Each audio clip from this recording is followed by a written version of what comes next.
الله الرحمن الرحيم. السلام عليكم ورحمة الله وبركاته.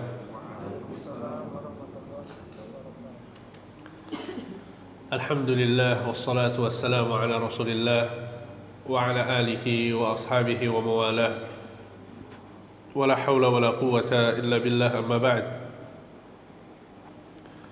إخواني في الله وأخواتي في الدين rahimani wa rahimakumullah jami'an. Alhamdulillah, kita bersyukur kepada Allah Subhanahu wa taala atas segala limpahan nikmat yang Allah berikan kepada kita semua, sehingga pada kesempatan pagi hari ini Allah Subhanahu wa taala masih memberikan kepada kita semua banyak sekali kenikmatan. Allah Subhanahu wa taala berfirman, "Wa ma bikum min ni'matin faminallah." Tidaklah ada satupun nikmat yang kalian dapatkan kecuali datangnya dari Allah. Ya, dan nikmat-nikmat tersebut kita berusaha untuk menggunakannya agar semakin bertakwa kepada Allah, semakin taat kepada Allah. Ya, sehingga ini adalah cara seorang muslim dan muslimah memanfaatkan nikmat-nikmat Allah Subhanahu wa taala. Oleh karena itu, pada saat seorang mendapatkan sebuah nikmat, ya disunnahkan untuk mengucapkan apa? Alhamdulillahilladzi bi ni'matihi tatimmus shalihat. Yang artinya adalah alhamdulillah, segala puji bagi Allah yang dengan nikmat-nikmatnya terlaksana kebaikan-kebaikan. Ya, sehingga seperti inilah cara seorang muslim dan muslimah memanfaatkan nikmat-nikmat Allah Subhanahu wa taala. Ya, sehingga karena Allah banyak memberikan nikmat kepada kita, sehingga kita berusaha beribadah kepada Allah, sehingga kita berusaha untuk mengkhususkan waktu untuk belajar ilmu agama. Ya, jadi ini adalah bagian dari cara kita bersyukur kepada Allah Subhanahu wa taala. Apalagi mempelajari ilmu agama adalah kewajiban ya bagi setiap muslim dan muslimah, dan juga ada pahala besar yang didapatkan ketika dia mau belajar. Nabi sallallahu alaihi wasallam bersabda dalam sebuah hadis, "Man salaka tariqan yaltamisu fihi ilman, sahhalallahu lahu bihi tariqan ilal jannah." Barang siapa yang meniti suatu jalan dalam rangka menuntut ilmu, maka Allah akan mudahkan jalannya menuju surga. Ya, sehingga kita berdoa kepada Allah Subhanahu wa taala, semoga Allah Subhanahu wa taala memberikan keikhlasan kepada kita semua, dan semoga Allah Subhanahu wa taala memberikan pahala dan ganjaran yang sempurna untuk kita semua. Bapak Ibu sekalian, ikhwan dan akhwat, teman-teman yang dimuliakan Allah Subhanahu wa taala, pada pertemuan kali ini kita akan melanjutkan pembahasan dari kitab Al-Jami' dari Bulughul Maram karya Ibnu Hajar Al-Asqalani rahimahullahu taala. Dan kita masuk ke hadis yang keberapa? Hadis yang ke-8 ya. Bukan hadis yang ke-9. Hadis yang ke-8. Baik. Hadis yang ke-8. Ya, judul dari hadis ini adalah adab-adab memberi salam, ya, adab-adab memberi salam dalam suatu rombongan,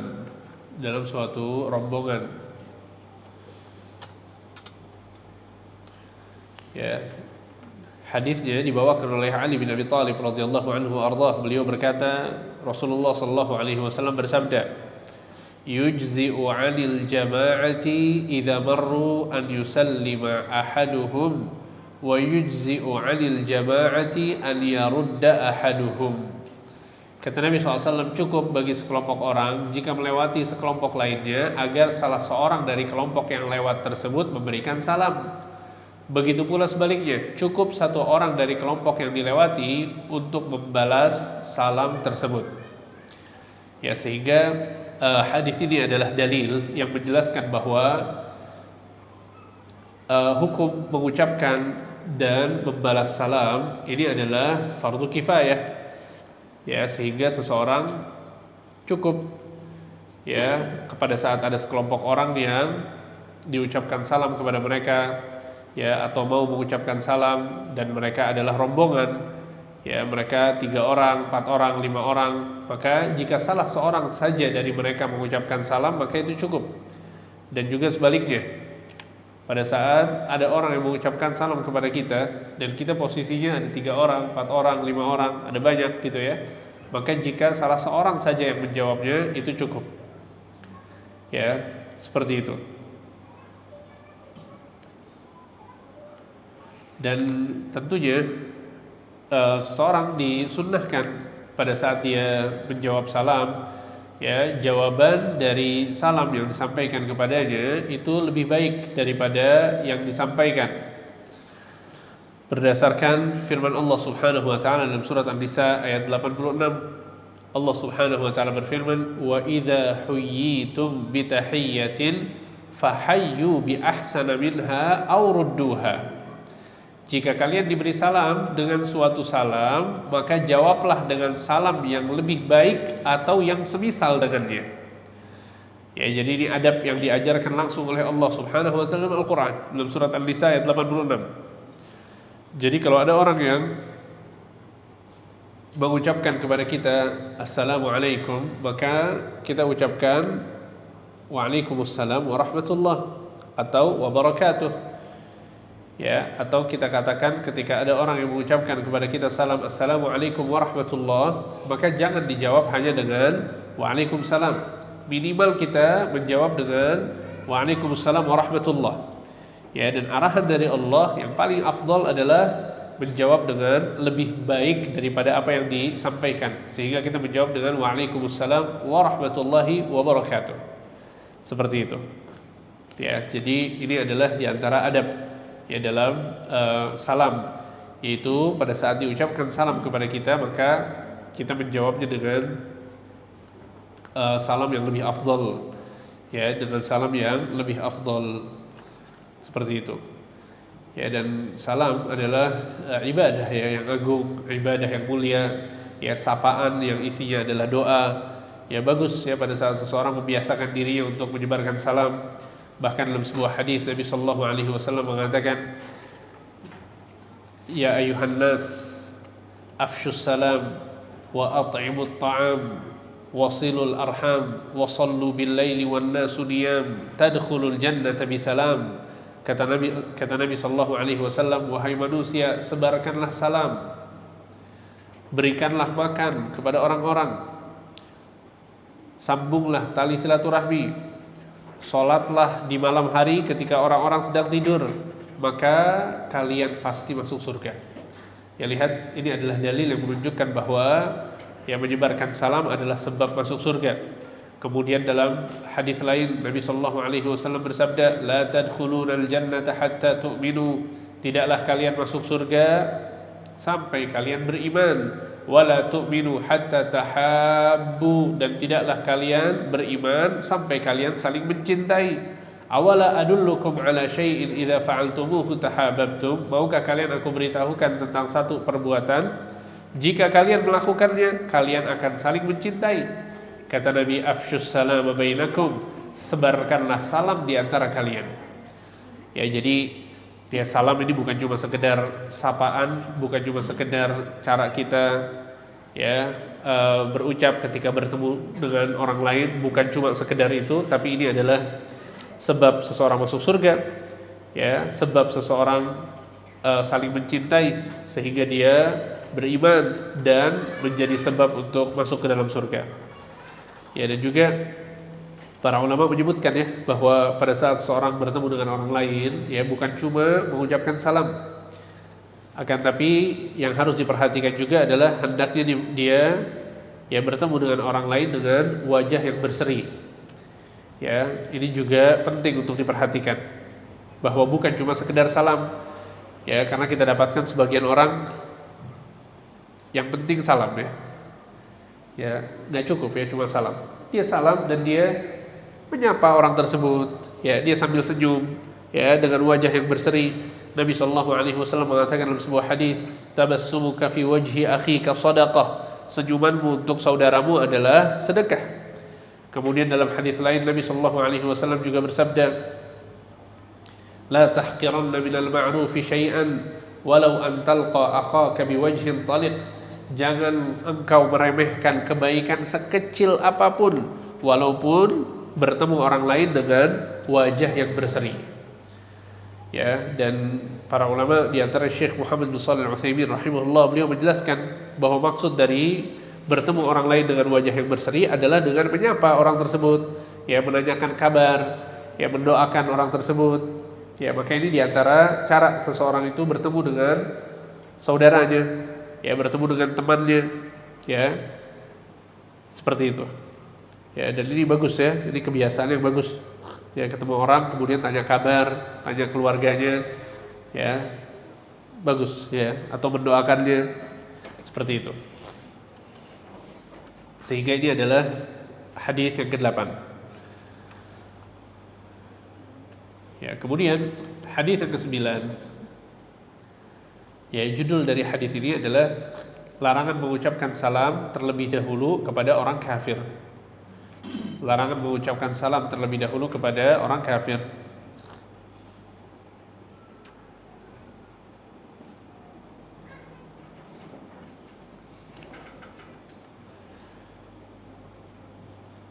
Dari Abu Hurairah radhiyallahu anhu arda. Di situ tertulis dari siapa? Ali bin Abi Thalib ya. Yang benar adalah dari Abu Hurairah. Yang benar adalah dari Abu Hurairah. Ya, Syekh Abdullah Al-Fauzan dalam kitab Minhatul 'Allam Syarah Bulughul Maram, beliau menyebutkan bahwa hadis ini bukan diriwayatkan dari Ali bin Abi Thalib, akan tapi diriwayatkan dari Abu Hurairah. Ya, wallahu a'lam, kesalahan ini terjadi karena siapa? Bisa jadi kekeliruan dari Ibnu Hajar ya sebagai penulis, atau bisa juga kekeliruan ini terjadi dari para pengutip ya kitab beliau. Ya, karena kita tahu Ibnu Hajar ini berapa tahun yang lalu nulis buku ini? Sekitar 600-700 tahun yang lalu. Ya, buku ini ditulis 600 atau 700 tahun yang lalu. Ya, sehingga agar buku ini sampai kepada kita, yaitu subhanallah ya, melalui manuskrip yang ditulis oleh penulis, kemudian ditulis oleh murid-muridnya, kemudian berpindah buku ini dari satu tangan ke tangan yang lain, kemudian diperbanyak dengan manuskrip yang lain. Ya, dan zaman dulu itu ada jasa cetak buku ya. Gimana cara cetak bukunya? Jadi ada orang-orang yang bekerja di perpustakaan besar. Ya, tugas mereka adalah ya disebutnya nasakh. Nasakh itu menyalin buku. Jadi buku seluruhnya disalin. Ya, dia dibayar untuk melakukan itu. Baik, nah, para nusakh itu orang-orang yang melakukan salinan tadi terkadang salah. Ya, terkadang salah huruf, salah kata, terkadang ada mungkin satu halaman yang terlewat dan lain sebagainya, itu terjadi. Ya, makanya kalau tuh lihat ya, buku-buku yang dicetak zaman sekarang yang ditulis oleh ulama-ulama zaman dahulu, itu biasanya di depan bukunya ada penulis, kemudian ada tulisan di bawahnya tahqiq fulan. Tahqiq itu bukan penulis, tapi yang meneliti buku ini sampai dicetak di zaman sekarang. Siapa yang meneliti ya, sehingga bisa memastikan bahwa buku yang dicetak ini sesuai dengan apa yang ditulis oleh penulis. Nah, itu yang dilakukan oleh muhaqqiq. Muhaqqiq ini sang peneliti. Ya. Makanya kalau di universitas Islam ya, seperti di Madinah, di Mekkah ya, pada saat seorang mau dapat tesis atau disertasi, itu nggak harus selalu tulisan. Tapi boleh juga dia bukan bikin karya tulis, bukan bikin tulisan, tapi bikin apa? Penelitian. Ya, bahwa buku Bulughul Maram misalnya atau buku-buku yang lain itu dikeluarkan. Ya, diteliti. Ya, sehingga maksudnya adalah bahwa yang benar itu dari Abu Hurairah, bukan dari Ali bin Abi Thalib. Ya, bisa jadi kekeliruan dari penulis, bisa jadi dari para penyalin atau pengutip ya kitab dari beliau. Wallahu a'lam. Dari Abu Hurairah radhiyallahu anhu, Rasulullah sallallahu alaihi wasallam bersabda, "La tabda'ul yahuda walan nasara bisalam. Fa idza laqitum ahadahum fi tariq fattaruhu ila adyaqih." Janganlah kalian mengucapkan salam terlebih dahulu kepada orang-orang Yahudi dan Nasrani. Dan jika kalian berpapasan dengan mereka di suatu jalan, maka desaklah mereka ke bagian jalan yang paling sempit. Ya, gimana? Siap mempraktekkan hadis ini? Nanti kita pelajari ya, apa maksud hadis ini. Ya, jangan sampai salah paham. Ya, sebagian orang baca hadisnya kemudian malah zalim sama orang lain ya. Padahal nanti kita lihat apa kata para ulama tentang hadis ini ya, pelan-pelan ya. Hadis ini di dalamnya ada dua pembahasan. Yang pertama adalah Nabi SAW mengatakan la tabda'ul yahuda walan nasara bisalam. Ya, janganlah kalian memulai salam kepada orang Yahudi dan Nasrani. Ya, jadi ini adalah larangan dari Nabi SAW untuk mengucapkan salam terlebih dahulu kepada orang Yahudi atau Nasrani. Kenapa demikian? Karena arti dari salam adalah keselamatan. Arti dari salam adalah kesejahteraan. Arti dari salam adalah rahmat dari Allah Subhanahu wa taala. Ya, salam adalah doa agar masuk surga. Salam adalah doa agar seorang itu bisa selamat dari neraka. Ya, sehingga ini tidak diucapkan kepada orang-orang kafir.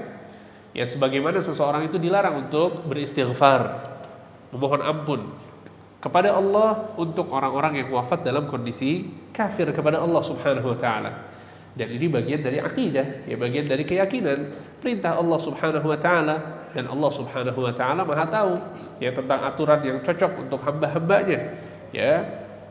Sehingga Nabi sallallahu alaihi wasallam ditegur oleh Allah Subhanahu wa taala ketika mendoakan siapa? Mendoakan pamannya. Ya, ketika Nabi mau beristighfar, mau mendoakan pamannya agar diampuni dosa-dosanya, yaitu Abu Thalib. Abu Thalib wafat di atas kondisi Islam atau kufur? Kufur kepada Allah Subhanahu wa taala. Ya, dan ucapan yang terakhir yang diucapkan oleh Abu Thalib sebelum dia wafat, dia mengatakan apa? Ana ala millati Abdul Muttalib. Nauzubillah. Ya, aku di atas agama Abdul Muttalib. Nauzubillah. Ya, kemudian wafat. Nabi SAW sedih luar biasa. Ya, karena dia adalah paman yang sangat dicintai oleh Nabi, ya, yang membantu dakwah Nabi, yang membesarkan Nabi SAW, bahkan yang mengajarkan kepada Nabi banyak hal, yang mengajak Nabi SAW untuk berdagang. Akhirnya ketika Abu Thalib wafat, Nabi mengatakan, wallahi la astaghfirannallaha lak, demi Allah aku akan beristighfar kepada Allah untuk wahai paman. Maka Allah Subhanahu wa taala menurunkan surat At-Taubah. Kata Allah Subhanahu wa taala, menurunkan satu ayat dalam surat At-Taubah. Kata Allah Subhanahu wa taala, "Ma kana lin-nabiyyi wal-ladzina amanu an yastaghfiru lil musyrikin walau kanu uli qurba." Tidak boleh bagi seorang nabi atau orang yang beriman beristighfar untuk orang yang musyrik kepada Allah Subhanahu wa taala, walau kanu uli qurba, walaupun mereka adalah karib kerabat. Ya, jadi ada batasan ya antara seorang muslim dengan orang yang kafir. Ya, ada hal-hal yang boleh dilakukan ya, yang merupakan bagian dari toleransi.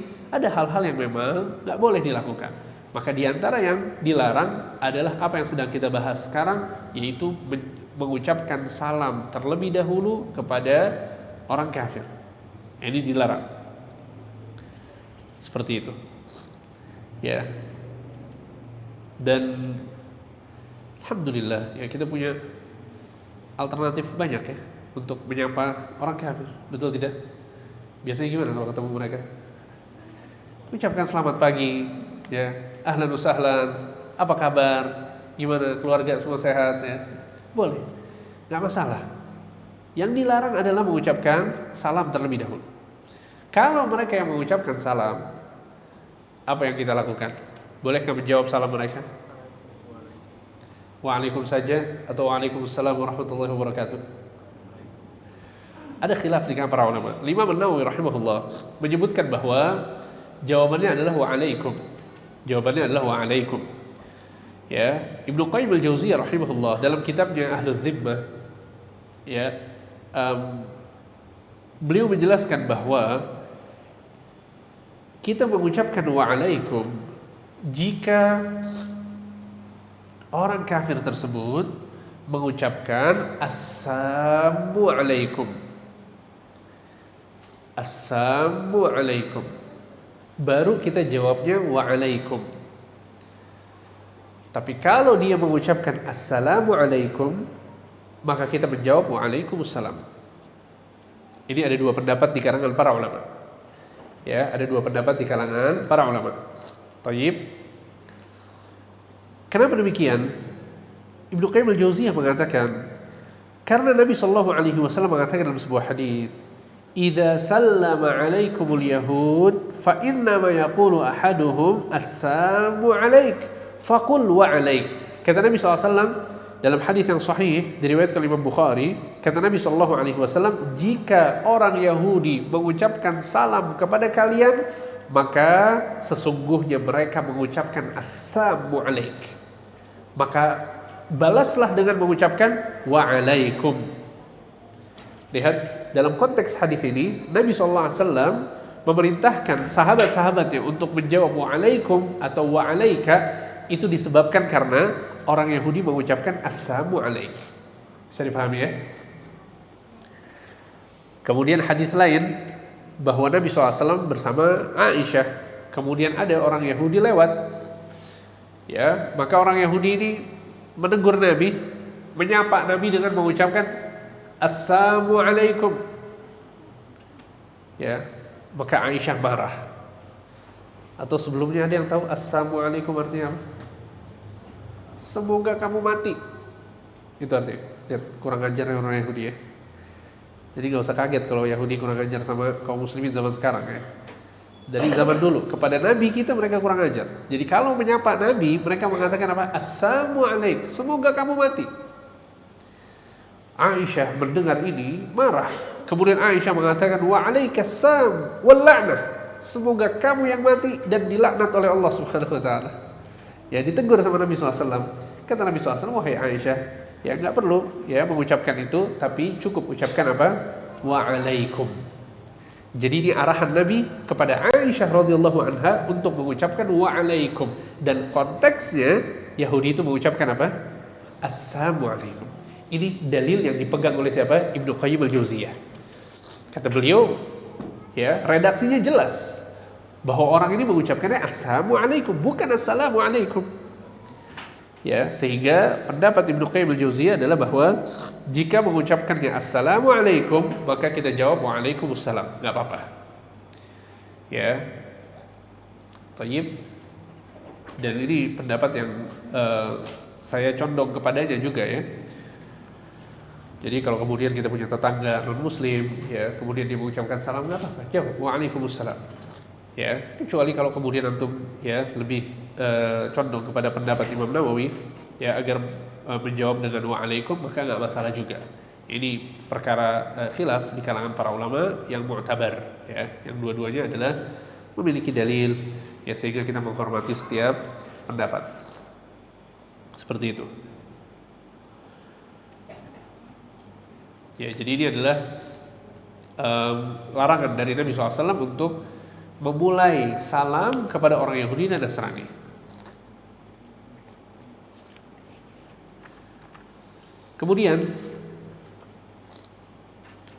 bagian yang kedua adalah kata Nabi SAW, فَإِذَا لَقِيتُمْ أَحَدَهُمْ فِي طَرِيقٍ فَاضْطَرُّوهُ إِلَى أَضْيَقِهِ. Dan jika kalian berpapasan dengan mereka di suatu jalan, maka desaklah mereka ke bagian jalan yang paling sempit. Islam adalah agama yang mulia. Ya, Islam adalah agama yang agung. Ya, Islam ini nggak boleh dihinakan dan nggak boleh terhina di hadapan orang-orang. Yang sangat disayangkan adalah bahwa sebagian orang minder ketika dia Muslim ya di hadapan orang-orang kafir. Ya, apalagi orang-orang kafir ini katakanlah ngomongnya lebih jago, ya bahasa Inggrisnya lebih fasih misalnya. Ya, akhirnya yang Muslim ini minder, ya takut, khawatir, dia menganggap dirinya rendah. Maka perasaan-perasaan seperti ini nggak boleh ada dalam diri seorang Muslim yang menyembah Allah Subhanahu wa taala, yang melaksanakan sholat setiap hari, yang mengagungkan Allah. Ya, sehingga kemuliaan seseorang adalah pada keislamannya, pada keimanannya. Ya, dan sebaliknya kekufuran kepada Allah adalah sikap yang sangat tercela. Allah murka kepada orang-orang yang kufur kepada Allah. Allah murka kepada orang-orang yang menyembah kepada selain Allah. Allah menciptakan seluruh manusia, Allah menciptakan langit dan bumi, Allah menciptakan segala-galanya, dan Allah menurunkan rahmatnya kepada seluruh hamba-hambanya. Yang muslim, yang kafir dikasih rahmat sama Allah Subhanahu wa ta'ala. Ya, rahmat berupa hujan yang turun, rahmat berupa rizki yang dibagi-bagikan oleh Allah, rahmat berupa harta yang Allah berikan kepada mereka semua. Sehingga seluruh manusia wajib untuk menyembah Allah. Ketika didapatkan bahwa ada orang yang menyembah selain Allah, menjadikan selain Allah itu sebagai Tuhan yang disembah, na'udzubillah, atau meyakini keyakinan-keyakinan yang buruk tentang Allah Subhanahu wa taala, maka ini adalah kemungkaran yang besar. Sebagian dari mereka meyakini bahwa Allah punya anak, sebagian meyakini Allah punya istri. Na'udzubillah. Kita nggak pernah terbesit dalam pikiran kita untuk menghina atau mencela orang tua kita. Maka bagaimana kalau hinaan dan celaan tersebut disematkan kepada siapa? Kepada Allah yang Maha Agung, yang Maha Besar. Dalam surat Maryam Allah Subhanahu wa taala berfirman, "Wa qalu ittakhadha ar-rahmanu walada." Mereka mengatakan bahwa Ar-Rahman memiliki anak. Laqad ji'tum syai'an idda. Sungguh kalian telah mengucapkan perkara yang sangat mungkar, kata Allah. Takadu samawati yatafattarna minhu wa tanshaqqul ardu wa takhirrul jibalu hadda. Hampir saja langit-langit terpecah, bumi terbelah, gunung-gunung runtuh. Kenapa? Kok bisa alam semesta hancur seperti itu? Anda'u lirrahmani walada. Karena mereka mengatakan bahwa Ar-Rahman memiliki anak. Lihat. Jadi keyakinan orang-orang kafir ini sangat-sangat berbahaya. Allah murka luar biasa kepada keyakinan-keyakinan tersebut. Sehingga seorang muslim, dia mulia dengan keislamannya, dia mulia dengan sholat yang dia kerjakan, dia mulia dengan sunnah yang dia tegakkan, dia mulia dengan akhlak yang dia junjung tinggi, mengikuti Rasulullah SAW, dia mulia dengan itu. Umar bin Khattab mengatakan, nahnu qaumun a'azzanallahu bil Islam. Kita adalah orang-orang yang dimuliakan oleh Allah dengan Islam. Kita mulia bukan dengan harta kita. Kita mulia bukan dengan pekerjaan kita. Kita mulia bukan dengan mobil kita, dengan motor kita, dengan rumah kita, dengan baju kita, enggak. Kita mulia karena kita sholat, karena kita sujud, karena kita mengikuti perintah Allah, mengikuti perintah Rasul SAW. Ini yang menjadikan seseorang itu mulia. Maka kemuliaan yang ada dalam diri seorang muslim ini jangan direndahkan ketika dia berhadapan dengan orang yang menyembah kepada selain Allah Subhanahu wa taala. Sehingga Nabi SAW ingin mendidik kita agar kita bangga dengan keislaman kita. Bangga di sini maksudnya adalah kita memuliakan Islam yang ada dalam diri kita. Kita memuliakan Islam yang ada dalam diri kita. Kita tidak menghinakan Islam yang ada dalam diri kita. Sehingga kata Nabi SAW, jika kalian berpapasan dengan mereka di suatu jalan, maka desaklah mereka ke bagian jalan yang sempit. Kata para ulama, ada beberapa catatan yang harus difahami terkait perintah ini. Yang pertama adalah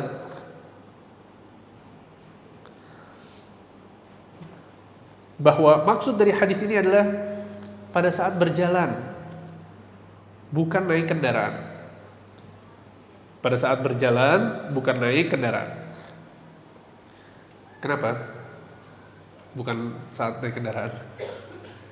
Bisa kecelakaan, bisa tabrakan, bahaya. Ini yang pertama. Ini pada saat berjalan. Kemudian yang kedua,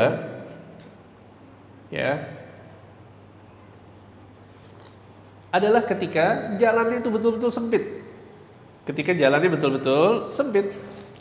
Adapun ketika jalannya lebar, Masya Allah di jalanan komplek, kita jalan di pinggir kanan, kemudian dia jalan di pinggir kiri, nggak perlu dipepet untuk tiba-tiba datang ke kiri, nggak perlu. Konteks hadis ini adalah pada saat jalannya itu sempit. Katakanlah subhanallah ada lorong, jalan kecil yang muat cuma untuk satu orang, sudah kita jalan duluan, nggak apa-apa. Ini perintah Nabi SAW. Paham ya? Kalau kemudian jalannya sempit nih, atau lorong misalnya cukup untuk satu orang, kita jalan duluan. Kita jalan duluan. Tayyib. Ini perintah Nabi SAW. Jadi biar yang minggir itu dia kita jalan aja. Yang minggir itu dia, kita jalan aja. Tayyib. Sehingga ini catatan yang kedua. Anna hadza 'inda ziham wa dhiqit tariq. Ini adalah kondisi di mana kondisinya itu memang crowded atau jalannya itu sempit. Tapi adapun jika jalannya luas, lebar, lapang, dia jalan di sebelah kanan, kita jalan sebelah kiri, sudah. Nggak perlu dipaksakan kemudian dipepet ke pinggir, nggak perlu. Kemudian catatan yang ketiga adalah bahwa Ya, hadis ini dalam mengamalkan hadis ini tidak boleh memberikan mudarat kepada orang kafir sekalipun. Nggak boleh memberikan mudarat kepada orang kafir. Ya, karena Islam itu mengharamkan kezaliman. Kepada siapa? Kepada siapapun. Kepada siapapun. Kalau kemudian ya, apa yang mau dilakukan ini konsekuensinya adalah sebuah mudarat, ya, ada sesuatu yang terjadi kezaliman, katakanlah jalannya kecil, kemudian kita paksakan akhirnya dia jatuh, atau kita paksakan akhirnya dia masuk ke sebuah lubang misalnya, membahayakan dia, maka yang seperti ini tidak boleh. Wala yajrimannakum syana'anu qaumin ala alla ta'dilu i'dilu huwa aqrabu littaqwa. Kata Allah dalam surat Al-Maidah, jangan sampai kebencian kalian kepada sekelompok orang menjadikan kalian zalim kepada mereka. Enggak boleh. Berlaku adillah kalian, kata Allah, sesungguhnya itu lebih dekat kepada ketakwaan. Baik. Ya, sehingga ini adalah 3 catatan yang penting ya untuk diperhatikan, dan ini disebutkan oleh Syekh Abdullah Al-Fauzan dalam kitabnya Minhajul Alam. Ya, dan beliau menyebutkan ya, ya saya nukilkan perkataan beliau ya. Kata beliau, fil hadits dalilun ala annahu la yajuzu tawsi'atu at-tariq lil yahudi wan nasara bal nadarruhum ila adyaqih. Hadis ini adalah dalil yang menunjukkan bahwa tidak boleh seseorang memberikan ya bagian jalan yang luas untuk orang Yahudi dan Nasrani. Akan tapi dia diberikan jalan yang sempit. Ya, li'anna fashat tariq lahum nau'u ikram lahum. Karena memberikan jalan yang nyaman, memberikan jalan yang lapang, ini adalah bagian dari memuliakan mereka. Wahum la yastahiqunahu, dan mereka tidak berhak untuk mendapatkan itu. Wal murad bil hadits halul masyi 'alal aqdam, dan maksud hadis ini adalah pada saat sedang jalan. Wa amma fi sayyarah wa nahwiha fa hadha ghairu murad. Adapun pada saat seorang itu di mobil, ya, naik mobil, maka ini bukan maksud hadis ini. Lima yatarattabu alaihi minal khatar, karena berbahaya. Ya. Kemudian kata beliau juga, disengaja anda nukilkannya supaya kita memahami hadis dengan baik. Kata beliau, al-haditsu dalilun ala anna al-kitabiyya idza qabala al-muslim fi at-tariq fa innal muslim la yafsahu lahu. Ya, dan hadis ini dalil yang menunjukkan bahwa kalau ada ahlul kitab yang bertemu dengan seorang muslim di suatu jalan, maka seorang muslim ini tidak memberikan, ya, tidak melapangkan jalan untuknya. Li'anna hadza min ikramih, karena ini bagian dari memuliakannya. Bal yalja'uhu ila adyaqit tariq, akan tapi menjadikan dia jalan di bagian yang sempit. Ya, wa yakun wasatut tariq wa sa'atuhu lil muslim, sehingga bagian tengah jalan, bagian yang lapangnya itu untuk orang muslim. Ya, idhlalan lil kitabi wa isy'aran bi izzatil Islam, sebagai bentuk penjelasan bahwa kekufuran itu hina dan Islam itu mulia. Ya, kemudian beliau menyebutkan beberapa catatan yang tadi sudah disampaikan. Seperti itu. Ya, dan alhamdulillah Islam adalah agama yang berakhlak. Ya, Islam adalah agama yang sangat baik, dan Islam itu memiliki toleransi yang luar biasa kepada non-muslim. Ya, toleransinya luar biasa. Ya, kadang sebagian orang mungkin ya mengambil hadis ini kemudian melupakan hadis-hadis yang lain. Padahal Nabi Shallallahu Alaihi Wasallam menjenguk tetangganya yang beragama apa? Yahudi. Nabi SAW menjenguk tetangganya yang beragama Yahudi. Dan ini boleh. Bahkan ini bagian dari menunjukkan akhlak Islam, bagian dari dakwah. Ya, bisa dibayangkan ya, antum punya tetangga Yahudi sakit, mungkin antum jenguk? Jangankan jenguk ya, produknya aja nggak dibeli sama antum ya. Tapi Nabi SAW datang ke rumahnya, dijenguk sama Nabi. Bayangkan. Ya. Dan Yahudi akhlak mereka kepada Nabi SAW itu lebih buruk daripada mereka kepada kita. Akhlak mereka kepada Nabi SAW berusaha untuk dibunuh berkali-kali, dikasih daging yang isinya racun. Ya, kemudian Nabi SAW ditipu sama mereka, ya, dikhianati sama mereka, sehingga 10.000 pasukan dari Makkah ketika perang Khandaq datang mau menyerbu Madinah. Pertahanan Nabi satu-satunya di bagian belakang Madinah adalah perkampungan orang-orang Yahudi, Bani Quraidah. Perkampungan ini sudah ada kesepakatan sama Nabi bahwa mereka nggak akan menyerang Nabi. Ternyata dikhianati. Orang-orang kafir Quraisy yang 10.000 pasukan dari Makkah dipersilahkan masuk lewat belakang Madinah, lewat perkampungan mereka. Bayangkan. Ini yang dilakukan orang-orang Yahudi kepada Nabi SAW. Tapi ada yang sakit, dijenguk sama Nabi SAW. Subhanallah, lihat akhlaknya luar biasa. Ya, tapi lihat apa efeknya, ya, apa manfaatnya. Ketika anak ini sebentar lagi wafat, anak ini masih muda, ya, maka Nabi SAW mengatakan, ucapkan la ilaha illallah, ya, masuk ke dalam agama Islam. Anaknya kemudian menoleh kepada ayahnya, seakan minta izin kepada ayahnya. Apa kata ayahnya? Ya bunayya ati' Abul Qasim, wahai anakku, ikutlah terhadap apa yang disarankan oleh Abul Qasim, maksudnya Nabi Muhammad SAW. Akhirnya anak ini mengucapkan asyhadu an la ilaha illallah wa anna Muhammadar Rasulullah, kemudian wafat setelah itu. Nabi SAW mengatakan kepada sahabat-sahabatnya, alhamdulillahilladzi anqadhahu minan nar. Segala puji bagi Allah yang telah menyelamatkan anak ini dari api neraka.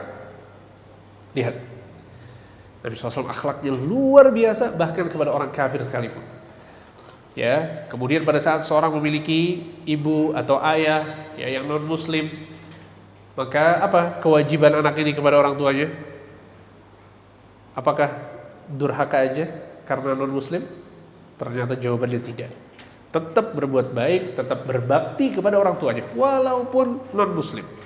Walaupun orang tua ini memaksa anaknya untuk berbuat syirik kepada Allah, tetap dia harus berbakti kepadanya. Allah Subhanahu wa taala berfirman, "Wa in jahadaka 'ala an tusyrika bi ma laysa laka bihi 'ilmun fala tuti'huma wa shahibhuma fid dunya ma'rufa." Kalau seandainya dua orang tuamu memerintahkanmu untuk berbuat syirik kepada Aku, kata Allah, fala tuti'huma, jangan taat. Syiriknya enggak boleh taat. Wa shahibhuma fid dunya ma'rufa. Di lanjutan ayat ini kata Allah, tapi bergaullah dengan cara yang baik dengan mereka berdua.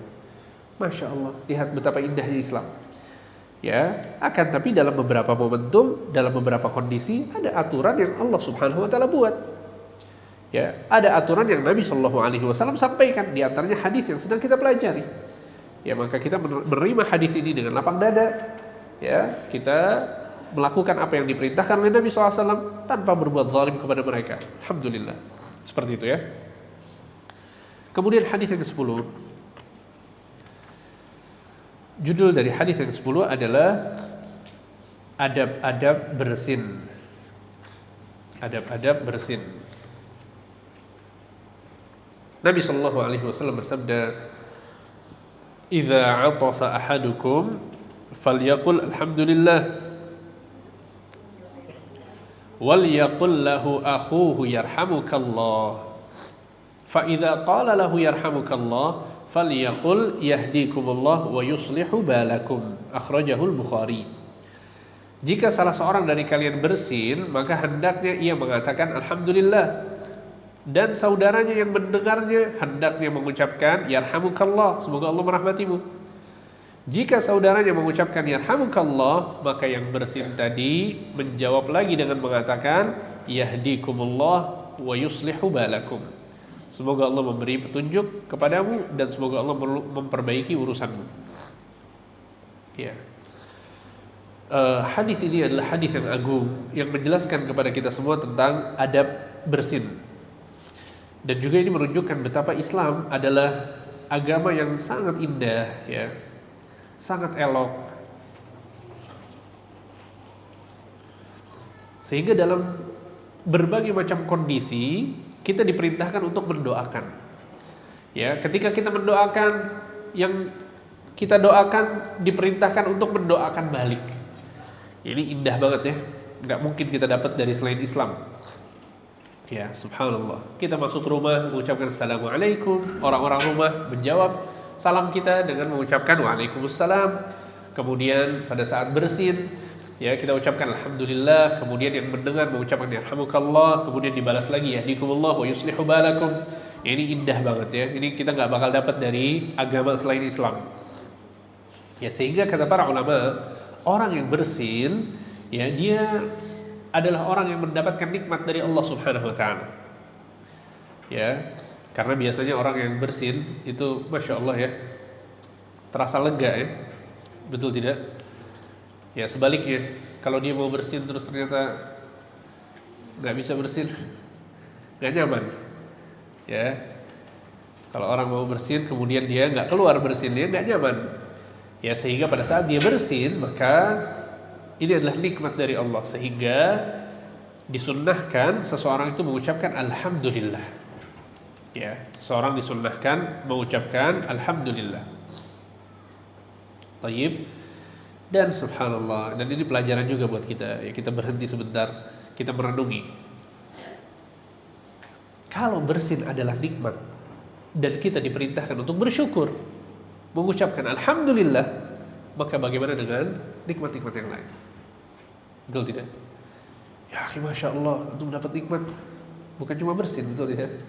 Alhamdulillah kita dapat nikmat harta, dapat nikmat kehidupan, dapat nikmat istri, anak-anak, ya, keluarga besar, tetangga, lingkungan.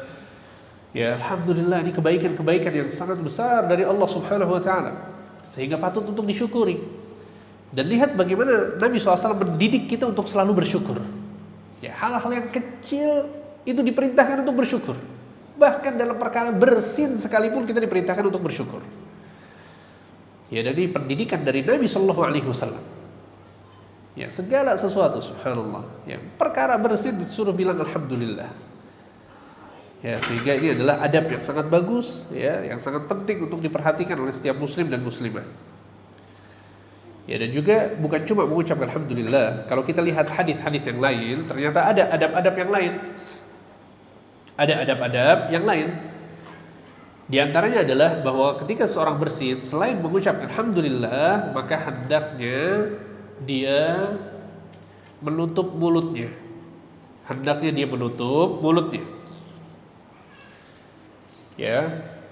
Atau menutup wajahnya, lebih tepat.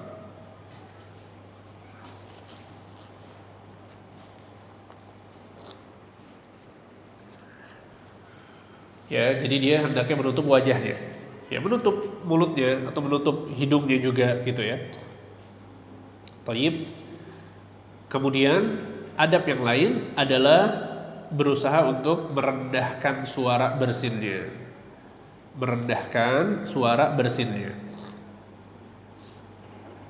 Ya, ini adab yang diajarkan oleh Nabi SAW selain mengucapkan alhamdulillah.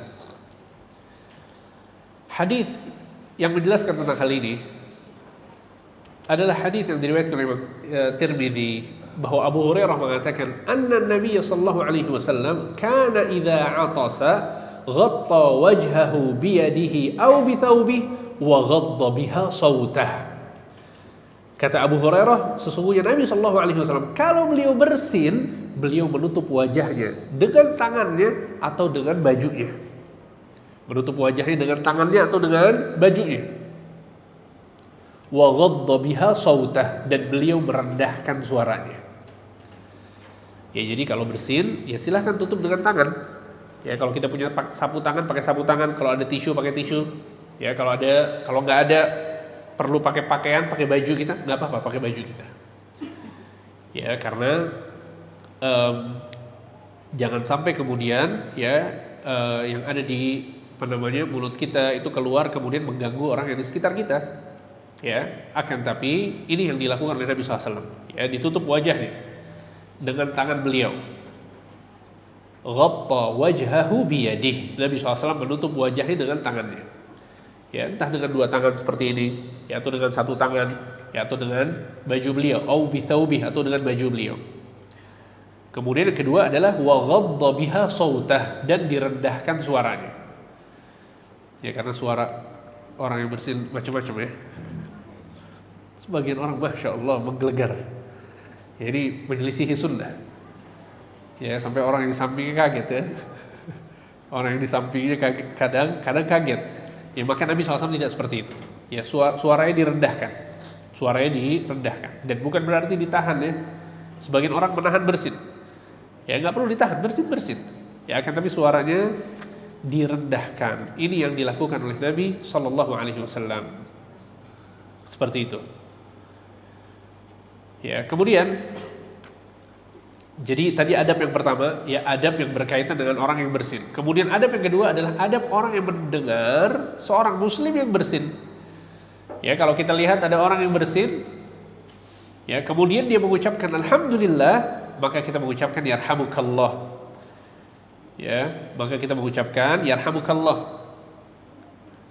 Tayyib. Apa arti yarhamukallah? Semoga Allah merahmatimu. Allahu Akbar. Lihat. Ketika orang ini bersyukur kepada Allah, mengucapkan alhamdulillah, maka syukur yang dilakukan oleh orang itu kita dukung dengan kita doakan rahmat kepadanya. Semoga Allah merahmatimu. Lihat. Ya, balasan untuk orang yang bersyukur. Ya, agar dia mendapatkan rahmat dari Allah, kebaikan dari Allah Subhanahu wa taala. Tayyib. Adapun jika ada orang yang bersin, kemudian dia nggak mengucapkan alhamdulillah, apakah kita mengucapkan yarhamukallah kepadanya? Gimana menurut antum? Doain yarhamukallah atau tidak? Jangan didoain. Apakah kita mengucapkan yarhamukallah kepada orang yang bersin dan tidak mengucapkan alhamdulillah? Dia bersin, diam aja. Gimana? Jawabannya adalah bahwa kita tidak mengucapkan yarhamukallah. Kalau enggak alhamdulillah, maka kita tidak mengucapkan yarhamukallah. Kenapa seperti itu? Karena ini yang dilakukan oleh Nabi Muhammad SAW. Ya, kita berusaha untuk mengikuti sunnah berdasarkan apa? Berdasarkan dalil. Apa yang Nabi lakukan, kita lakukan. Perhatikan hadisnya baik-baik. Nabi SAW ya pernah ada di hadapan Nabi dua orang yang bersin. Ya, atasa rajulani 'inda Nabi sallallahu alaihi wasallam, ada dua orang yang bersin di hadapan Nabi. Fashammata ahadahuma wa lam yushammitil akhar. Nabi mengucapkan yarhamukallah kepada yang satu, yarhamukallah, tapi yang satu lagi enggak disebutkan yarhamukallah sama Nabi. Nabi cuma mengucap yarhamukallah kepada yang satu saja, padahal dua-duanya bersin. Maka ada seorang sahabat mengatakan, "Ya Rasulullah, hadza hamidal." Kata seorang sahabat, Ya Rasulullah, syammatta hadza ya wa lam tushammitni. Ya. Syammatta hadza wa lam tushammitni. Jadi orang yang enggak diucapkan yarhamukallah oleh Nabi, ya, itu dia mengatakan kepada Nabi, "Wahai Rasulullah, kenapa engkau mengucapkan yarhamukallah kepada si fulan tapi tidak mengucapkannya kepadaku?" Apa kata Nabi? Inna hadza hamidallah walam tahmadillah. Si fulan ini dia mengucapkan alhamdulillah, tapi engkau tidak mengucapkan alhamdulillah. Bisa difahami? Ya, sehingga ini adalah dalil kata para ulama yang menjelaskan bahwa yarhamukallah ini untuk orang yang mengucapkan alhamdulillah. Ya, mungkin ada sebagian orang tanya, Ustaz, kenapa enggak didoain yarhamukallah aja? Ya, kenapa, Pak? Ini sudah ini aturannya. Sama seperti orang misalnya, dia masuk, ketemu sama antum, apakah boleh antum tiba-tiba, waalaikumsalam? Aneh ya? Loh, kenapa nggak boleh? Kan doa, waalaikumsalam. Ya sudah, aturannya seperti itu. Orang yang mengucapkan salam, baru dijawab waalaikumsalam. Kalau nggak mengucapkan salam, ya nggak dijawab. Ya, maka sama halnya dengan tashmid. Ini disebutnya dengan tashmid. Tashmid itu mengucapkan yarhamukallah kepada orang yang bersin. Ternyata aturannya adalah bahwa alhamdulillah dulu, baru kemudian didoakan yarhamukallah. Bisa difahami ya? Sehingga diriwayatkan ya dari seorang ulama yang bernama Lauza'i, ya, bahwa ada orang yang di hadapannya begitu ya, bersin. Kemudian enggak mengucapkan alhamdulillah. Maka apa kata Al-Auza'i? Auza'i bilang ke orang ini, kalau orang bersin itu bilang apa sunnahnya? Kata orang ini, alhamdulillah, yarhamukallah. Ya. Jadi diingatkan tapi dengan cara yang bagus ya, Masya Allah ya. Jadi mungkin kalau nyuruh gitu ya, kalau memerintahkan itu terkesan seperti mengajarkan dan lain sebagainya. Tapi Al-Auza'i bertanya kepada dia, apa sunnahnya orang kalau ya bersin? Kata dia mengucapkan alhamdulillah. Akhirnya dijawab yarhamukallah. Ya, jadi maksudnya adalah bahwa kalau kemudian ada orang di hadapan kita lupa untuk mengucapkan alhamdulillah, maka kita ingatkan ya dengan cara yang baik, dengan cara yang sopan, ya. dia ucap alhamdulillah, maka kita balas dengan yarhamukallah. Seperti itu.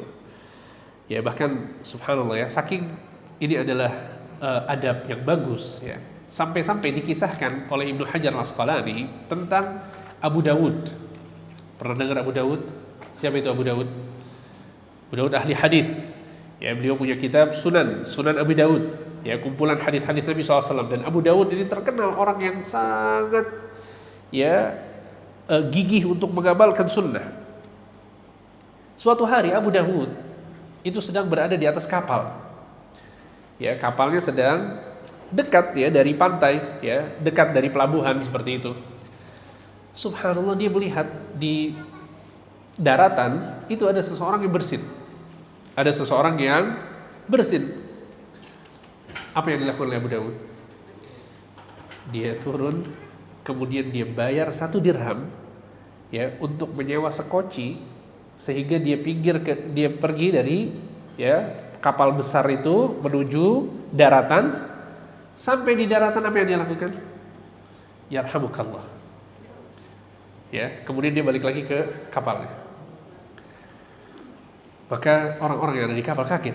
Ya, kamu tadi nyewa skoci itu 1 dirham buat apa? Kata Abu Dawud, buat tashmid. Orang itu mengucapkan alhamdulillah, saya ucapkan yarhamukallah. Ya, Allahu Akbar, lihat. Akhirnya orang-orang pada bilang, kenapa? Kok effort banget untuk datang ke sana? Abu Dawud mengatakan, la'allahu yakunu mujabad da'wah. Bisa jadi orang itu adalah orang yang dikabulkan doanya oleh Allah Subhanahu wa taala. Karena pada saat kita mengucapkan yarhamukallah, apa yang akan diucapkan oleh orang itu? Yahdikumullah wa yuslihu balakum. Semoga Allah memberikan hidayah kepadamu dan semoga urusan-urusanmu diselesaikan oleh Allah. Itu yang mahal bagi siapa? Bagi Abu Dawud. Kita punya urusan banyak, betul tidak? Masya, urusan kita banyak.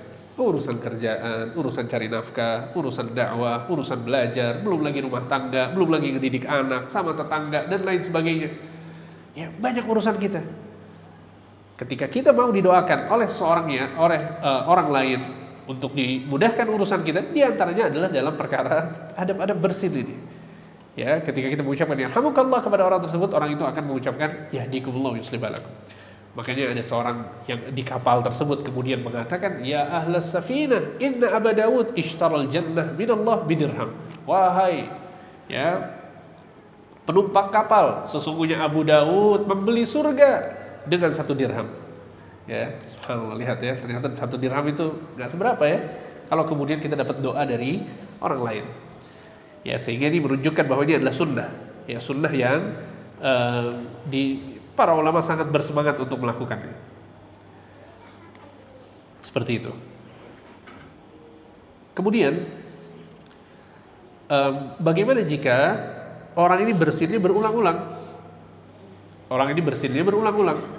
Ya, sebagian orang bersinnya, Masya Allah, berapa kali Pak? Kadang 3 kali, 4 kali, 5 kali, bersin lagi. Nah, gimana? Apa sunnahnya?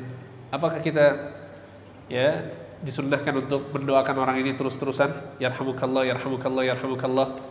Ya, maka kita lihat bagaimana sikap Nabi SAW. Ya, pernah suatu hari Salamah bin Auka, seorang sahabat, ya, sedang bersama Nabi SAW. Tiba-tiba ada orang bersin. Pada saat dia bersin, ya, dia mengucapkan alhamdulillah. Kemudian Nabi SAW ya mengucapkan yarhamukallah. Ternyata dia bersin lagi. Pada saat dia bersin lagi, apa kata Nabi? Ar-rajulu mazkum. Sesungguhnya orang ini sedang sakit. Jadi yang didoakan oleh Nabi SAW berapa kali? Hanya 1 kali. Berdasarkan hadis ini kata para ulama, kalau seorang bersin yang pertama itu kita doakan. Ya, kalau dia mengucapkan alhamdulillah, kita ucapkan yarhamukallah. Kalau dia bersin lagi, maka nggak perlu didoakan lagi. Nggak perlu mengucapkan yarhamukallah, afwan. Nggak perlu mengucapkan yarhamukallah. Tapi boleh mendoakan kalau dia ternyata sakit. Ya, kita doakan dengan doa untuk orang yang sakit. Apa doanya? Syafakallah misalnya. Ya, semoga Allah menyembuhkanmu. Ya, seperti itu. Sehingga berdasarkan hadis ini, yang wajib bagi kita adalah mengucapkan yarhamukallah sekali saja. Ya, yang wajib adalah mengucapkan yarhamukallah sekali saja. Ya, kemudian orang yang didoakan yarhamukallah, maka dia disunnahkan untuk mengucapkan apa? Yahdikumullah wa yuslihu balakum. Semoga Allah memberi hidayah kepadamu dan semoga Allah memperbaiki urusanmu. Ya, ini doa sangat bagus. Ya, sebagaimana yang tadi kita sebutkan.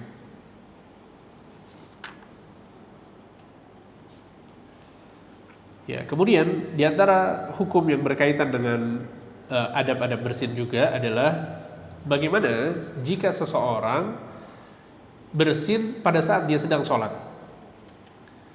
Apakah tetap disunnahkan mengucapkan alhamdulillah atau tidak? Gimana menurut antum? Tidak. Kita lagi sholat nih. Allahu Akbar.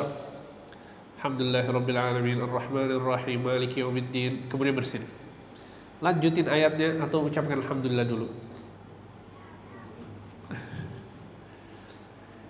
Ya. Sunnahnya adalah dia mengucapkan alhamdulillah walaupun di tengah-tengah sholat. Ya, walaupun di tengah-tengah sholat. Tayyib. Kemudian jika kita sedang sholat, lalu ada orang yang bersin, dia bilang alhamdulillah. Kita lagi sholat berjamaah nih. Ya, samping kita bersin. Kemudian karena dekat sama kita dia bilang alhamdulillah. Kedengeran? Apakah kita ucapkan yarhamukallah? Nggak boleh. Mengucapkan yarhamukallah ketika sholat nggak boleh. Kenapa? Karena ini adalah interaksi dengan orang lain. Ini adalah interaksi dengan orang lain, mendoakan orang lain. Maka ini nggak boleh. Tapi kalau alhamdulillah memuji Allah Subhanahu Wa Taala dan sholat isinya adalah pujian. Dan sholat adalah isinya pujian. Ya, sehingga ini yang dijelaskan oleh para ulama. Dan dalil yang menjelaskan tentang hal ini adalah hadis ya, yang dibawakan oleh Muawiyah ibnul Hakam as-Sulami. Jadi ada sahabat Nabi yang bernama Muawiyah ibnul Hakam as-Sulami. Muawiyah bercerita, "Baina ana usalli ma'a Rasulullah sallallahu alaihi wasallam, idh atasa rajulun minal qaum." Ya, pada saat kami sedang sholat bersama Nabi sallallahu alaihi wasallam, tiba-tiba salah seorang jamaah yang lagi sholat ini bersin. Maka aku pun mengucapkan yarhamukallah. Faramanil qaum bi absarihim. Maka ya, orang-orang yang sedang sholat ini seakan mengarahkan pandangannya kepadaku. Faqultu wa thukla ummiyah ma sya'nukum. Kemudian aku pun mengatakan, ada apa dengan kalian? Ya, faja'alu yadribuna bi aydihim ala afkhadhihim. Kemudian mereka pun menepukkan tangan mereka di paha mereka. Apa maksudnya? Maksudnya suruh dia diam. Ya, dia lagi sholat tapi berbicara. Ya, sampai akhirnya aku pun diam. Setelah aku selesai sholat, kata Muawiyah, bi abi huwa wa ummi ma ra'aitu mu'alliman qablahu wala ba'dahu ahsana ta'liman minhu. Ya, demi Allah aku tidak pernah mendapatkan seorang pengajar, seorang guru yang lebih bagus cara mengajarnya daripada Nabi Muhammad SAW. Lihat, dia belum menjelaskan apa yang dilakukan oleh Nabi, tapi dia sudah menyebutkan dulu pujian untuk Nabi SAW. Saking dia ya terkesan dengan cara Nabi SAW menasehatinya. Kemudian kata beliau, ya, wallahi ma kaharani wala darabani wala syatamani. Demi Allah, Nabi SAW tidak menghardikku, tidak memukulku, dan tidak mencelaku sama sekali. Ya, padahal ini cukup fatal ya. Di tengah-tengah sholat ngapain? Pertama mengucapkan yarhamukallah, kemudian dia bicara di tengah-tengah sholat. Ya, tapi Nabi SAW tidak mencelaknya, ya, tidak merendahkannya, tidak menghardiknya. Nabi SAW mengatakan kepada aku, inna hadhihi shalah la yasluhu fiha syai'un min kalamin nas. Sesungguhnya sholat ini tidak boleh ada perkataan-perkataan manusia. Maksudnya interaksi antar manusia ini nggak boleh. Innama huwa tasbih wa takbir wa qiraatul Quran. Akan tapi sholat adalah tasbih, takbir, dan membaca Al-Quran. Kata para ulama, yang ditegur oleh Nabi SAW di sini siapa? Muawiyah yang mengucapkan yarhamukallah. Tapi yang bersin ditegur tidak sama Nabi? Tidak ditegur. Berarti mengucapkan alhamdulillah itu boleh. Tapi mengucapkan yarhamukallah yang nggak boleh. Seperti itu. Ya. Baik. Kemudian Cukup atau lanjut lagi? Masih semangat? Semangat ya? Baik, satu hadis lagi ya.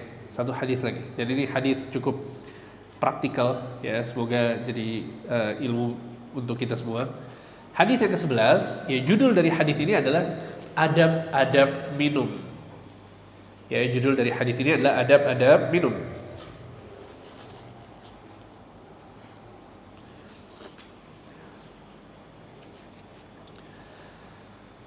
Ya, qala Rasulullah sallallahu alaihi wasallam, ya dari Abu Hurairah radhiyallahu an, beliau berkata, qala Rasulullah sallallahu alaihi wasallam, Rasulullah sallallahu alaihi wasallam bersabda, la yashrabanna ahadun minkum qa'ima, akhrajahu Muslim.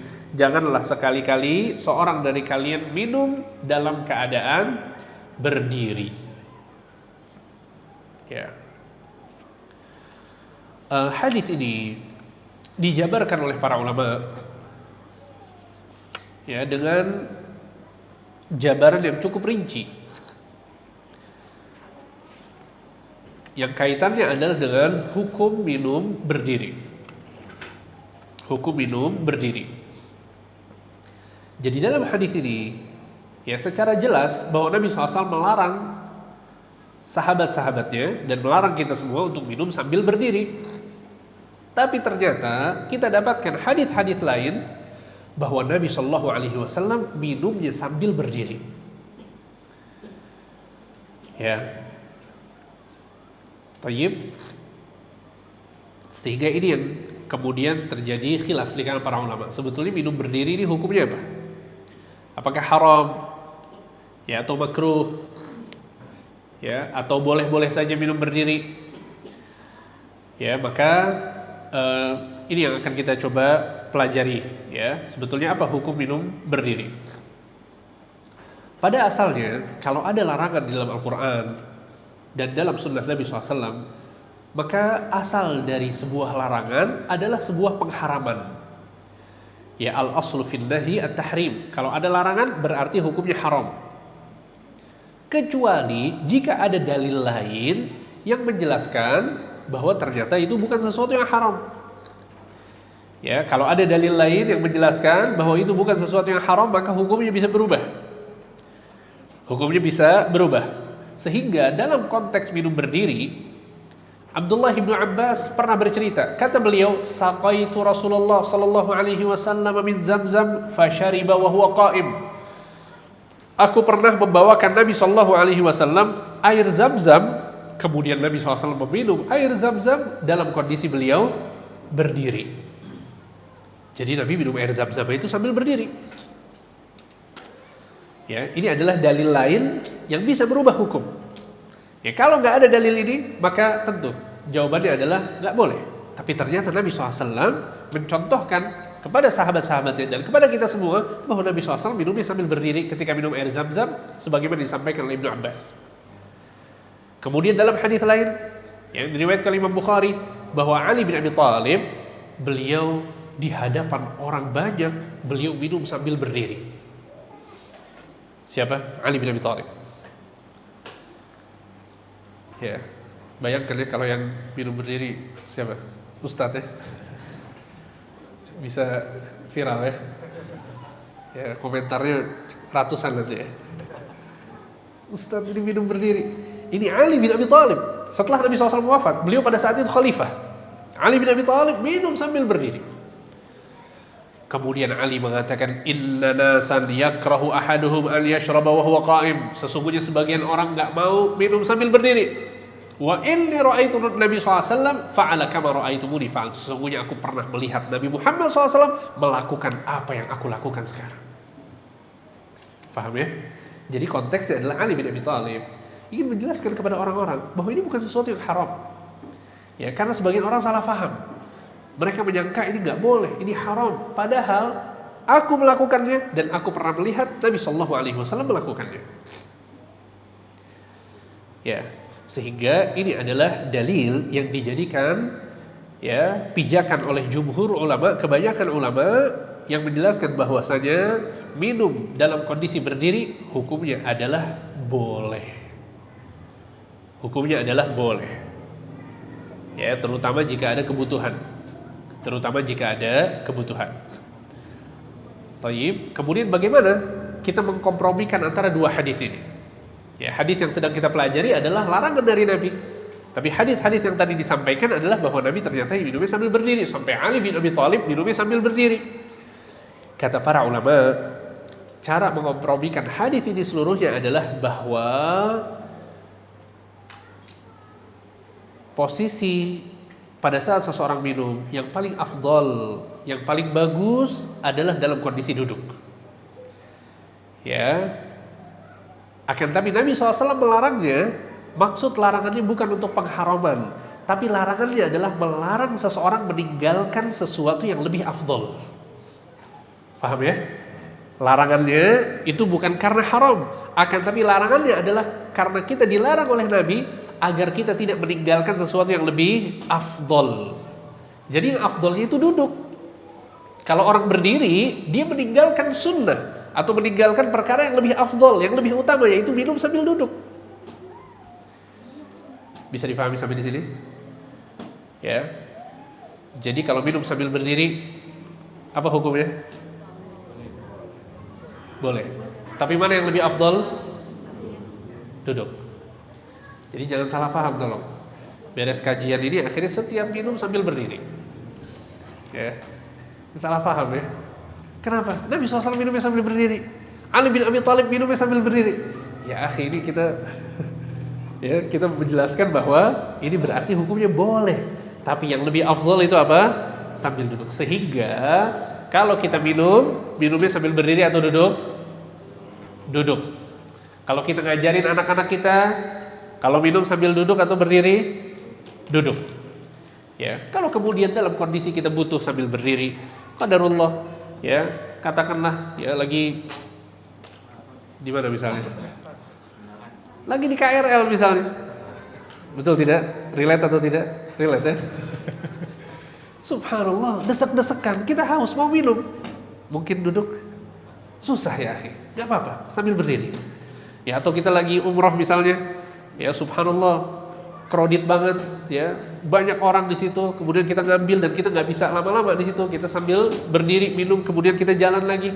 Gak apa-apa, boleh. Ya, kondisi-kondisi yang memang dibutuhkan boleh. Karena sebagian orang kita dapatkan terlalu memaksakan. Ya, kondisinya sulit, lagi banyak orang lewat, akhirnya dia maksain duduk. Nggak perlu. Ini ada kemudahan dari Allah Subhanahu Wa Taala yang dijelaskan oleh Nabi Sallallahu Alaihi Wasallam. Ya, ada juga Syekh Masyhur Hasan Al Salman, beliau mengatakan untuk para penuntut ilmu, ya, untuk para ustadz, ya, untuk orang-orang yang terpandang, hendaknya minumnya sambil duduk. Kenapa? Takut disalahpahami sama orang-orangnya. Tapi kita ini alhamdulillah yang belajar, yang tahu hadis, maka kita tahu kedudukannya. Kalau ternyata kita lihat misalnya ada seorang ustadz atau seorang penuntut ilmu yang minumnya sambil berdiri, ya sudah, ini dalilnya sangat tegas bahwa boleh, ya nggak masalah, nggak perlu dipermasalahkan.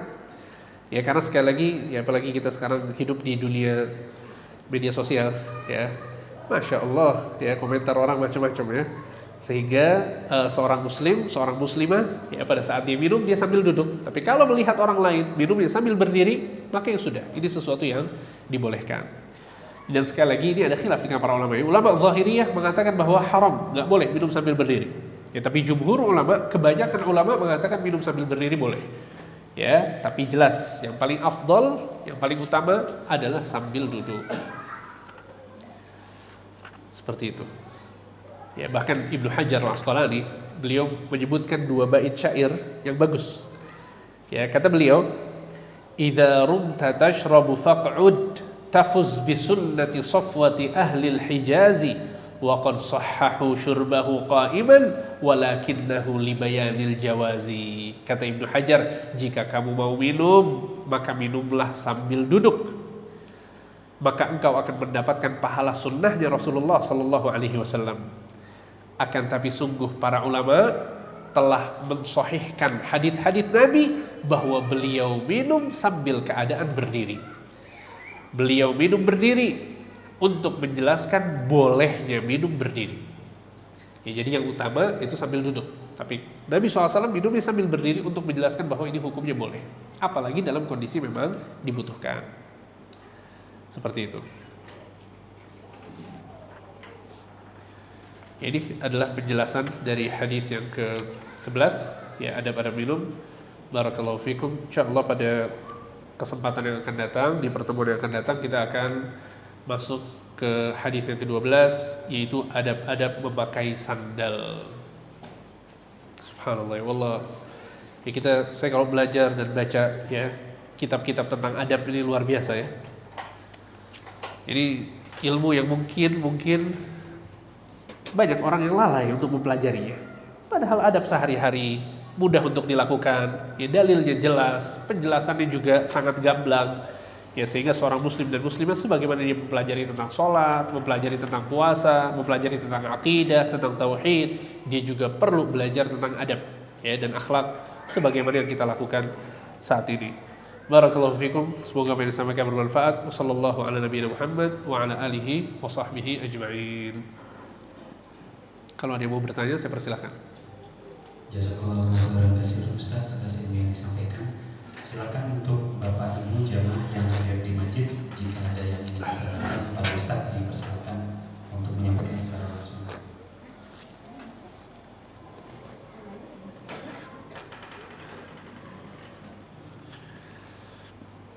Dari Bapak-bapak terlebih dahulu, apakah ada? Atau Ibu-ibu di belakang, silakan jika ada pertanyaan. Assalamualaikum warahmatullahi wabarakatuh, Ustaz. Assalamualaikum warahmatullahi wabarakatuh. Silakan. Assalamualaikum ya Ustaz. Izin bertanya, bagaimana jika kita bersin di dalam kamar mandi dan kita tahu hukumnya, apakah kita mengucapkan alhamdulillahnya di dalam hati atau tidak perlu mengucapkan, Ustaz? Baik. Ya, tentu ya kamar mandi ini adalah tempat yang nggak cocok dan nggak layak ya kita menyebut nama Allah Subhanahu wa taala. Ya, sehingga sebagian ulama menyebutkan bahwa kalau seseorang mau baca bismillah ya ketika mau wudu, maka dia mengucapkannya dalam hati. Mengucapkannya dalam hati, ya tidak dilafalkan. Ya, pada saat seorang mau wudu. Maka wallahu a'lam ya ini juga berlaku ya untuk ketika seorang bersin ya kemudian boleh dia mengucapkan alhamdulillah akan tapi dalam hati. Ya. Walaupun ada pendapat lain dan ini disampaikan oleh Syekh Shalih Al-Fauzan hafizahullah taala dalam kajian beliau di syarah Umdatul Ahkam. Syekh Shalih Al-Fauzan beliau berpendapat bahwa kamar mandi zaman sekarang ini enggak seperti kamar mandi zaman dulu. Ya, kamar mandi zaman sekarang ini tidak seperti kamar mandi zaman dulu. Ya, sehingga najis yang biasanya ada di kamar mandi zaman dahulu itu nggak ada di zaman sekarang, betul tidak?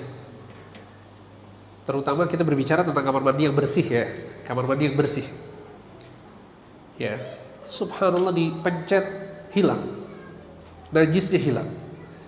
Ya, Syekh Shalih Fauzan berpendapat bahwa jika kamar mandinya seperti ini tidak ada najis, maka nggak apa-apa. Dia bilang alhamdulillah, dia bilang bismillah pada saat berwudu nggak masalah.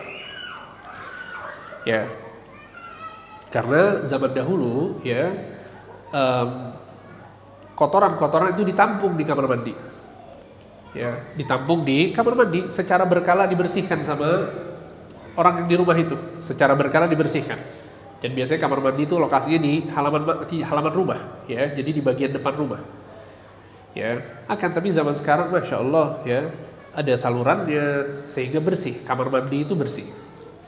Ya, jadi wallahu a'lam ya menurut pendapat Syekh Shalih Fauzan kalau memang kamar mandi bersih ya, kecuali kalau kamar mandinya adalah kamar mandi kotor ya, kemudian pipisnya di mana-mana ya, nggak dijaga kebersihannya, bau dan lain sebagainya, maka tentu ya jangan menyebut nama Allah Subhanahu wa taala di tempat seperti itu. Seperti itu ya, wallahu a'lam.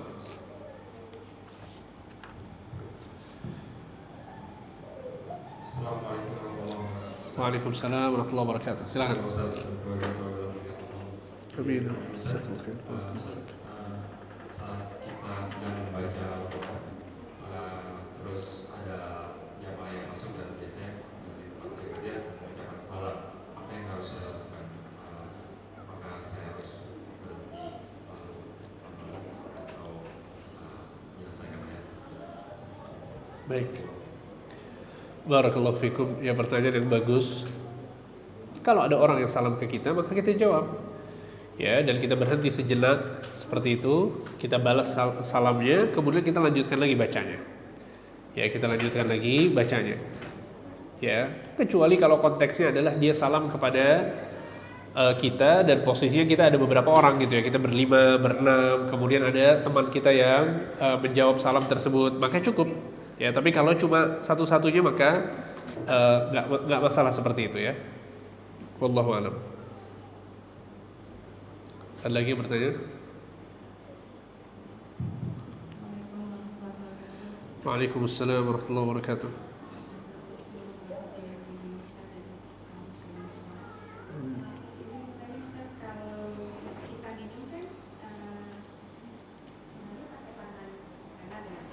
Betul.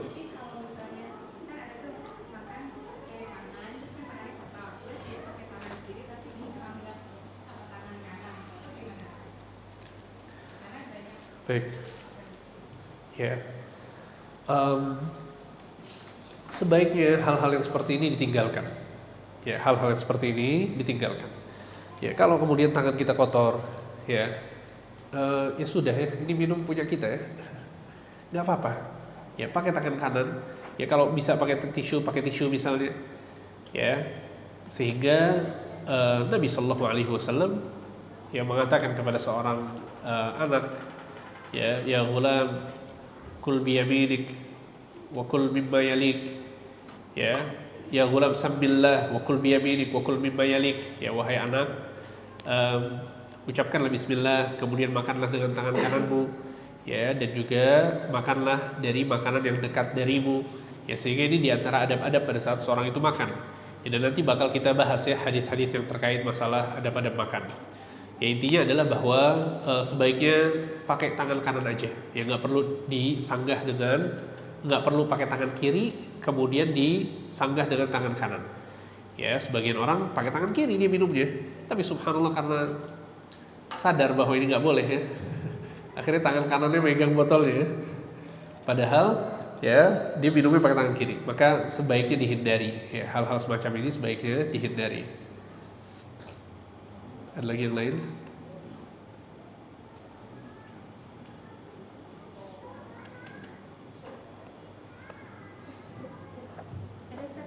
Silakan.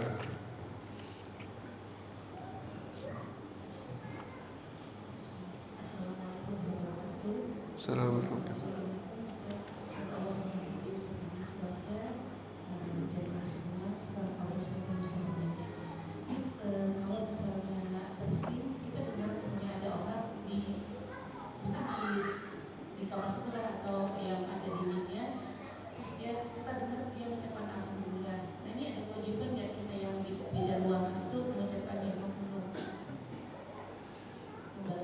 Betul, kita balas. Kalau dia mengucapkan alhamdulillah, maka kita ucapkan yarhamukallah. Ya, kalau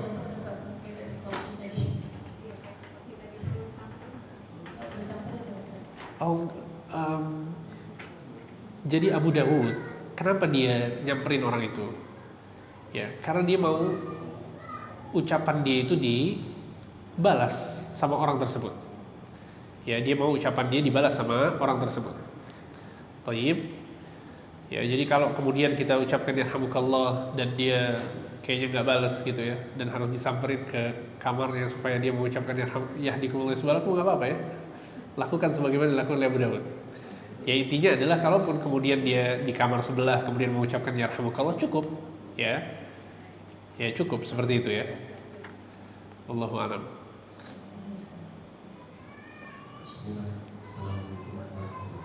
Ustaz izin bertanya, jika ada orang yang sholat kemudian dia bersin, tapi sholatnya sholat sendiri, mungkin sholat sunnah, dan kita mendengar orang tersebut mengucap alhamdulillah, apakah kita bisa membalasnya? Posisi kita sudah kita sholat. Orang itu sholat nggak boleh. Ya, atau afwan sebentar. Orang itu tidak sholat, orang itu sedang sholat, dia mengucapkan alhamdulillah. Ya, kemudian kita tidak sedang sholat, kita mengucapkan yarhamukallah. Ya, wallahu a'lam. Insyaallah nggak masalah ya. Seharusnya tidak masalah, karena yang diingkari oleh Nabi SAW, ya Muawiyah Ibnu Hakam As-Sulami, ya beliau diingkari oleh Nabi SAW karena posisinya sedang sholat kemudian mengucapkan yarhamukallah. Ya, tentu ya, akan tapi orang yang sedang sholat nggak boleh dia mengucapkan yahdikumullah wa yuslih balakum. Ya, wallahu a'lam ya, saya nggak pernah mendapatkan penjelasan tentang hal ini. Ya, wallahu a'lam. Akan tapi secara umum kalau dia mau mendoakan rahmat, ya semoga nggak masalah. Ya semoga nggak masalah. Wallahu a'lam. Apa bisa berantara untuk perihal minum? Apabila kita minum sambil jongkok ataupun berjalan, apakah diperbolehkan?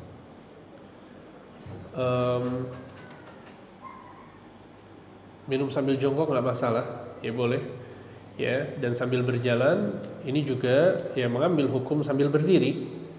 Thayyib, mengambil hukum sambil berdiri. Ya walaupun ada sebagian ulama yang melarang, ya.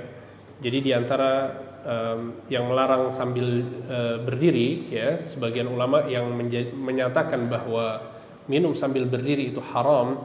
Mereka mengatakan bahwa kalau minumnya sambil berjalan maka itu lebih parah. Wadzalika akhbath, yaitu lebih buruk. Ya.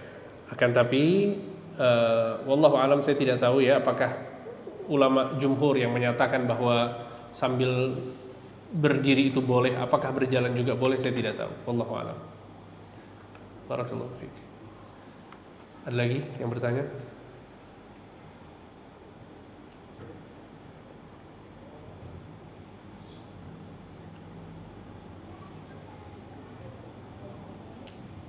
Kesempatan terakhir Bapak Ibu, masih ada yang ingin bertanya kepada Ustaz? 1, 2, 3, tidak ada. Baik, kalau tidak ada, Afan Ustaz, ini ada 5 hadiah Ustaz untuk sesi kuis. Masya Allah. Ini disponsori oleh Haralika ya, Haralika Project. Ada 2 bungkus besar, sepertinya ada isinya di bungkus ini Ustaz. Kemudian 3 yang kecil, silakan Ustaz untuk Afan mengajukan 5 pertanyaan pada 5 jamaah. Baik, barakallahu fikum. Pertanyaan yang pertama adalah sebutkan hikmah dari diperintahkannya seorang muslim untuk mengambil jalan yang lapang, ya, ketika berpapasan dengan orang kafir. Apa hikmahnya? Siapa yang bisa jawab?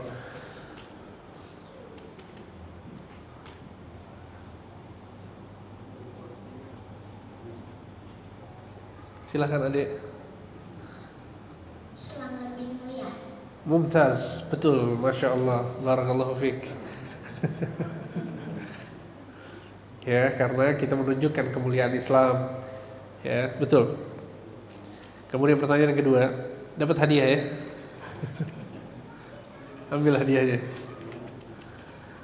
Kemudian yang kedua, sebutkan 3 adab yang diajarkan oleh Nabi SAW ketika seorang itu bersin. Akhwat, silakan, ibu-ibu sekalian.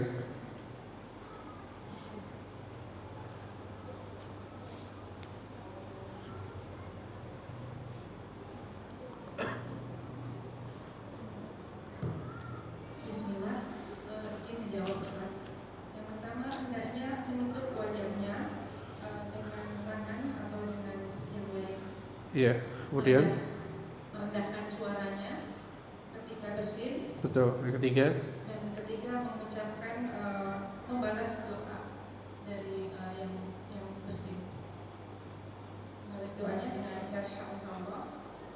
Dan ketika yang bersin mengucapkan doa lagi, ketika itu jawab lagi. dua adab. Yang pertama benar ibu, orang yang bersin dia menutup wajahnya, kemudian dia merendahkan suaranya, kemudian ketiga apa yang dia lakukan? Orang yang bersin, Mengucapkan alhamdulillah, betul. Itu 3 adab orang yang bersin. Barakallahu fiik, dapat hadiah. Kemudian pertanyaan yang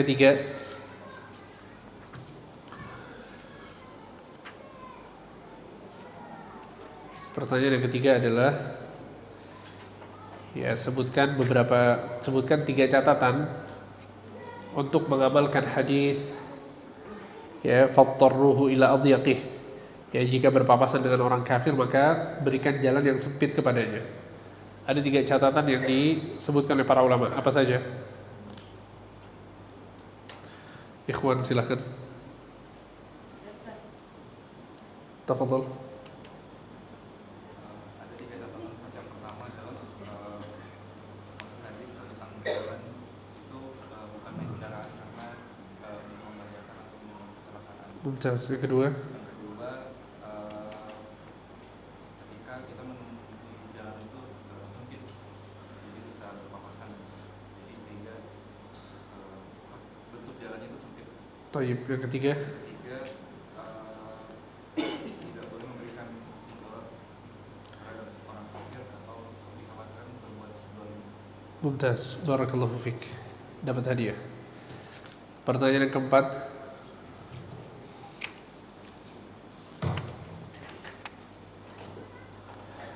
Pertanyaan yang keempat adalah apa hukum minum sambil berdiri? Ibu-ibu sekalian, boleh dijabarkan kajian yang tadi?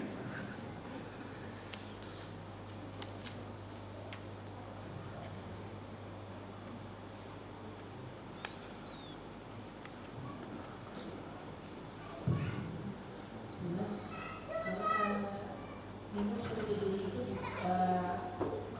adalah artinya karena kecuali ada dalil lain yang menjelaskan bahwa suatu itu karena hukumnya bisa berubah. Jadi minum itu diperbolehkan sebelum berdiri, tapi afdolnya minum sambil duduk. Mumtaz. Ya, boleh minum sambil berdiri, tapi yang lebih afdol, yang lebih utama adalah minum sambil duduk. Baik. Kemudian pertanyaan yang terakhir adalah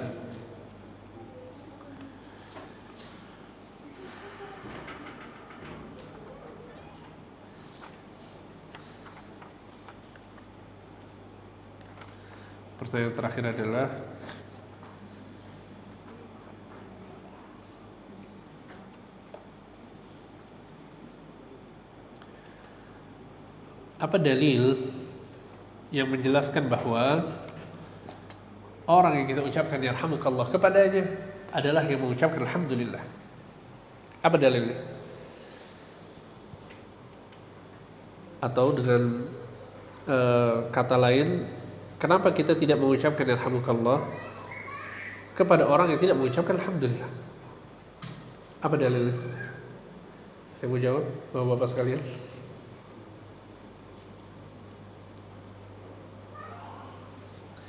Dapat hadiah halalika.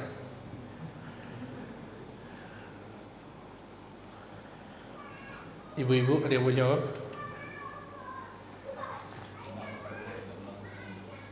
Apa dalilnya? Sebutkan dalilnya.